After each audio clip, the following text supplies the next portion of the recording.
बातमी धुळ्यामधून येते. धुळे जिल्ह्यातल्या शिंदखेडा तालुक्यातल्या मांडळ ग्रामपंचायतीमध्ये 2 गटांमध्ये राडा झालाय. एका उमेदवारानं निवडणूक चिन्ह चिठ्ठीवर नोंदवल्याचा आक्षेप यावेळी घेण्यात आला आणि त्यानंतर दोन्ही गटांमध्ये शाब्दिक वाद झाला आणि दोन्ही गट एकमेकांवर धावून गेले.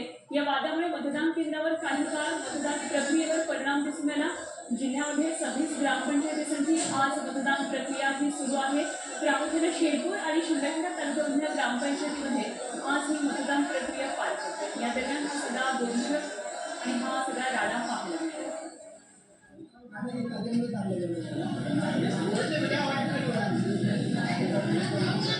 मांडळ गावामधल्या मतदानावरून 2 गटांमध्ये झालेला हा राडा आहे.